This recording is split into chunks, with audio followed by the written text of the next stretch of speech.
திரு பாபு முருகவேல், அதிமுகவும் பாஜகவும் கூட்டணி அறிவித்து கிட்டத்தட்ட ஒரு 3 மாதத்திற்கு மேலே ஆயிடுச்சு, ஒரு 100 நாட்கள் கடந்துருச்சு. ஆனால் அதை பற்றி பொதுவெளியில் எடப்பாடி பழனிசாமி பெருசாக எந்த இடத்துலையும் முன்வைச்சு பேசலை. ஆனால் இப்போ அதனுடைய அவசியத்தை உணர்ந்து தான் இந்த Z+ பாதுகாப்பு, இந்த பயணத்திற்கான அழைப்பு அப்படின்றதெல்லாம் அதை நோக்கி தான் போகுதா? அதுக்கு முன்பாக சகோதரர் ராஜகம்பீரனுக்கு நான் கொஞ்சம் கவுண்டர் கொடுத்துறேன். பெயர் தான் ராஜகம்பீரமாக இருக்குது, ஆனால் அவரோட கருத்துக்களில் நிறைய அடிப்படை புரிதல் இல்லாமல் கம்பீரம் இல்லாமல் தான் இருக்குது. காரணம், பேசுகிற போது நீங்கள் அவரோட பேசி எடுத்து பார்த்தீங்கன்னாவே முன்னுக்கு பின் முரணான செய்திகளாகவே இருக்குது. அதாவது எந்த விதமான ஒரு கொள்கையுமே இல்லாத ஒரு கூட்டணி அதிமுக தலைமையிலான கூட்டணி, ஆனால் கொள்கையான கூட்டணி திராவிட முன்னேற்ற கழகத்தினான கூட்டணி. அதாவது 19/4/2023 இப்தார் நோம்பில் எங்களுடைய பொதுச் செயலாளர் சொல்கிறாரு, உட்லாண்ட்ஸில் தேர்தல் என்பது ஒரு மினிமம் காமன் ப்ரோக்ராமில் இருக்கக்கூடிய ஒரு குறைந்தபட்ச செயல் திட்டத்தின் அடிப்படையிலான ஒரு கூட்டணி. தேர்தல் முடிஞ்சிச்சுன்னா அதோட முடிஞ்சிடணும், அதுக்கப்புறம் அவங்கவுங்க வேலையை அவங்கவுங்க பார்த்துக்கோங்க. தேர்தல் எப்படி ஒரு மையப்புள்ளின்னு சொன்னார், அந்த மையப்புள்ளி எப்படி வந்து சேரும்னா, திராவிட முன்னேற்ற கழகத்தை வேரோடும் வேரடி மண்ணோடும் இந்த தமிழகத்திலிருந்து விரட்ட வேண்டும், அதான் ஒற்றை புள்ளி, அவ்வளோதான். திராவிட முன்னேற்ற கழகத்திற்கு பாஜகவை எதிர்க்கிற அந்த ஒரு கொள்கையுடைய கூட்டணிகள் அங்கே வந்து கொண்டிருக்கிறார்கள். இப்போ அந்த கூட்டணியை எப்படி காப்பாற்றலாம் அப்படிங்கிற ஒரு பெரிய பாடு திரு ஸ்டாலினுக்கு இருக்குது. எப்படி சொல்கிறேன்னா, போன ஆண்டு இந்த மது ஒழிப்பு மாநாடு அண்ணன் திருமா தலைமையிலான உளுந்தூர்பேட்டையில் நடத்தினாங்க. அப்போ திரு ஸ்டாலின் இடத்துல பத்திரிகையாளர்கள் கேள்வி கேட்கிற போது, இதுபோல் அரசுக்கு எதிரான ஒரு போராட்டத்தை, ஒரு மாநாட்டை முன்னெடுக்கிறாரு திரு திருமாவளவன், அதற்கு உங்களுடைய பதில் என்ன அப்படின்னு சொல்லுகிற போது, எங்கள் கட்சியிலேருந்து ஒரு 3 பேர் போய் கலந்துப்பாங்க அப்படின்னு சொன்னாங்க. அதுக்கப்புறம் போனாங்க போல. அதுக்கப்புறம் ஆனால் இதே கேள்வி திரு கருணாநிதி இடத்துல கேட்டிருந்தீங்கன்னா, அரசுக்கு எதிராக அவர் முடிவு எடுத்துட்டாரா, அப்போ போகிறதுனா போட்டோம் அவர் அப்படின்ற பதில் தான் திரு கருணாநிதியில் வந்திருக்கும். ஆனால் இன்றைக்கு திரு ஸ்டாலின் இருக்கிற இந்த கூட்டணி தான் நமக்கு மிகப்பெரிய பலத்தை கொடுத்திருக்கிறது. கூட்டணி இல்லைன்னு சொன்னால் நம்ம செல்லக்காசு ஆயிடுவோம், அதனால நம்ம இந்த தேர்தலில் வெற்றி பெற முடியாத ஒரு சூழ்நிலை உருவாகிடும். அந்த கூட்டணியை பலப்படுத்துறாரு. அதை தாண்டி ஓரணியில் தமிழ்நாடு இல்லை கூட்டணி ஆட்சியா தனித்து ஆட்சியா அப்படின்னு ஜெயலலிதா அவர்கள்கிட்ட கேட்டிருந்தா, தனித்து தான் ஆட்சி அப்படின்னு ஜெயலலிதா அவர்கள் தெளிவாக சொல்லியிருப்பாங்க, உறுதியாக சொல்லியிருப்பாங்க. இன்னைக்கு எடப்பாடி பழனிசாமி அவர்களால் சொல்ல முடியுதா? ஏன் இன்னைக்கு காலையில் என்ன நீங்க பார்க்கலையா? உங்க டிவில இருந்து சுபாஷ் வந்தார், அபினேஷ் வந்தார், அவர்கிட்ட கேளுங்க. தனித்துத்தான் அனைத்து இந்த அண்ணா திராவிட முன்னேற்ற கழகம் பெரும்பான்மையான இடங்களில் ஜெயிக்கும், அனைத்து இந்த அண்ணா திராவிட முன்னேற்ற கழகம் தனித்து ஆட்சி அமைக்கும் இன்னைக்கு காலையில் நடந்த பத்திரிகையாளர் சந்திப்பில் சொல்றாரு. அப்புறம் அதோட வேற என்ன வேணும் உங்களுக்கு? எடப்பாடி பழனிசாமி அவர்கள் என்ன சொன்னார்? அமித்ஷா சொன்னதுதான் கருத்து அப்படின்னு சொன்னாரு. வேற யார் சொல்றதையும் போட்டு குழப்ப வேண்டாம், அது அவங்க கட்சிக்கு.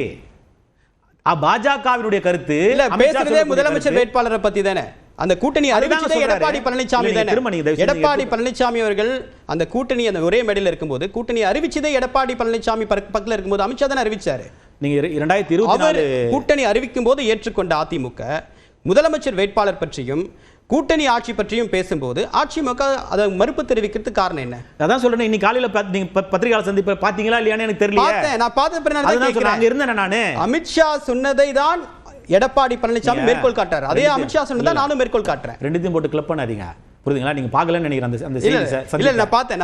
சொல்றேன் நான். நீங்க சொல்லுங்க என்ன சொல்லுங்க. ஆட்சி அதிமுக பெரும்பான்மையான இடங்களில் வெற்றி பெறும், அனைத்து இந்த அண்ணா திராவிட முன்னேற்ற கழகத்தின் தலைமையிலான ஆட்சி எங்களுக்கு வரும், நாங்க தான் முதலமைச்சர். ஆச்சா, அமித்ஷா என்ன சொல்றாரு?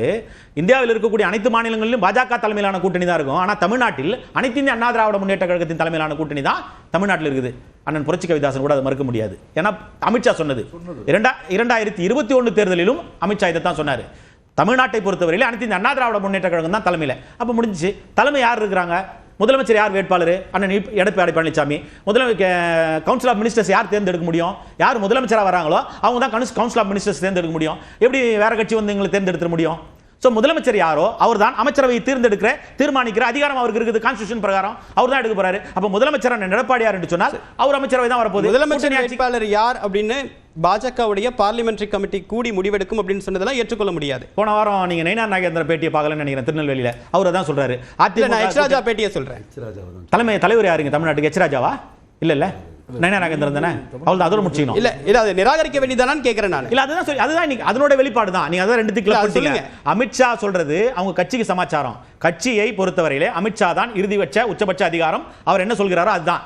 அதை தாண்டி பாரதிய ஜனதாவில் யார் இருக்கிறாரோ அண்ணன் புரட்சி கவிதாசன் உட்பட யார் சொன்னாலும் அதை நாங்கள் பெருசாக எடுத்துக்க மாட்டோம்னு எங்களுடைய பொதுச்சாரையுடைய கருத்து. அது ஒரு பக்கம். இரண்டாவது, அனைத்து இந்த அண்ணா திராவிட முன்னேற்ற கழகத்தின் தலைமையிலான கூட்டணி, நான் தான் முதலமைச்சர், அதில் அவர் தான்.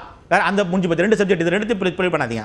போன வாரம் அண்ணன் நயினார் நாகேந்திரன் திருநெல்வேலியில் சொல்றாரு, அண்ணன் எடப்பாடியார் தான் முதலமைச்சர். இதோட வேற என்ன ஒன்று, தமிழ்நாட்டினுடைய பாரதிய ஜனதா தலைவர் அவர் தான் அல்டிமேட் அத்தாரிட்டி இங்கே பொறுத்த வரைக்கும் அவர் சொல்றாரு. ஸோ இது முடிஞ்சு போச்சு. இப்போ ஓரணியில் தமிழ்நாடு, அதாவது இன்னைக்கு பத்திரிகை சந்திப்பில் எங்களுடைய பொதுச்செயலாளர் சொல்றாரு, எவ்வளோ பெரிய கட்சி, என்னப்பா இவ்வளோ பெரிய ஆள் இப்படி ஆயிட்டீங்களே அப்படின்னு ஊரில் சொல்லலாம். அந்த மாதிரி எவ்வளோ பெரிய கட்சி, ஓரணியில் தமிழ்நாடு, வீடு வீடாக போய் கவு தட்டி மெம்பர்ஷிப் சேர்க்குறீங்க. நான் என்ன சொல்றேன், முதல் மெம்பர் யார் தெரியுமா நீங்கள் சேர்க்கணும்? உங்க அண்ணன் அழகிரி தான் சேர்க்கணும். எதுக்கு வீடு வீடாக போய் வேற யாராவது சேர்த்துனுக்கிறீங்க?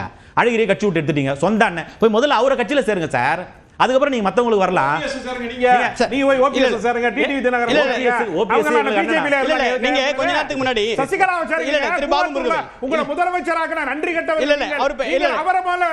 உறுப்பினர் வச்சாருங்க. கண்டமானி பேசி வார்த்தைகளை கண்டமானி பேசி என்கிட்ட பேசுங்க. வார்த்தைகளை கண்ணிய வேணும்.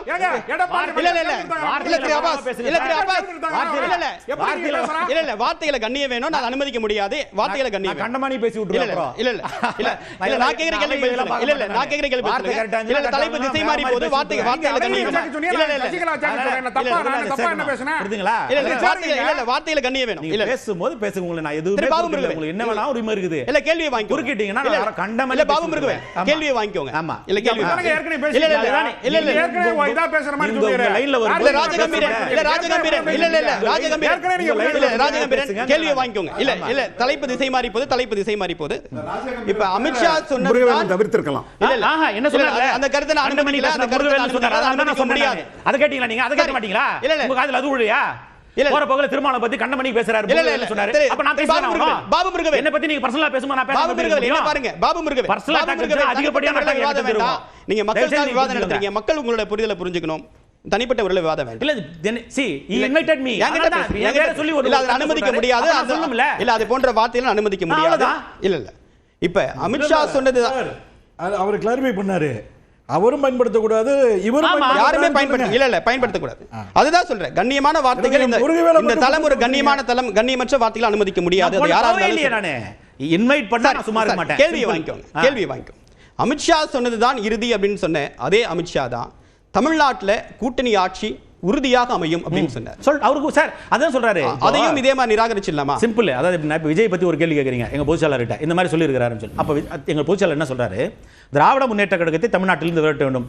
அந்த எண்ணத்தில் இருக்கக்கூடிய கருத்துடையவர் எங்க கூட வாங்க, அவ்வளவுதான். நீங்க அவர் கருத்துக்கு தான் எங்களுக்கு பதில். அதே போல பாஜகவின் இருக்கக்கூடிய தொண்டர்களை ஊக்கப்படுத்துவதற்காக, உற்சாகப்படுத்துவதற்காக அதனுடைய தலைமை பேசுறாரு. அப்படிதான் நம்ம எடுத்துக்கணும். அதுக்காக அவர் சொல்றது தான் இங்க நடக்கும்ன்றது நான் ஒத்துக்க மாட்டேன்னு சொல்றேன். நான் அடுத்து இந்த அண்ணா திராவிட முன்னேற்ற கழகத்தினுடைய அதிகாரப்பூர்வமான செய்தி தொடர்பாளர் நான் சொல்றேன், தமிழ்நாட்டை பொறுத்தவரையில அனைத்து இந்த அண்ணா திராவிட முன்னேற்ற கழகத்தின் தலைமையிலான கூட்டணி தான் இங்க தேர்தலை சந்திக்கிறது. அனைத்து இந்த அண்ணா திராவிட முன்னேற்ற கழகம் தான் ஆட்சியில் அமைக்கும். அனைத்து இந்த அண்ணா திராவிட முன்னேற்ற கழகத்தினுடைய பொதுச் செயலாளர் அண்ணன் எடப்பாடியார் தான் பொதுச் செயலாளர். அமித்ஷா பாஜக அங்கம் வைக்கக்கூடிய ஆட்சி தமிழ்நாட்டில் கிடையாது அப்படின்றத நீங்க அப்படிதான் பொருள் பண்ணும்படி எடுத்து கூட்டணி ஆட்சி வேலையே கிடையாது சார்ங்க. தமிழ்நாட்டை பொறுத்தவரையில் கூட்டணி ஆட்சிக்கு இங்கே இடம் இல்லை. அனைத்து அண்ணா திராவிட முன்னேற்ற கழகம் பெரும்பான்மையான இடங்களில். இதுக்கான விளக்கத்தை புரட்சி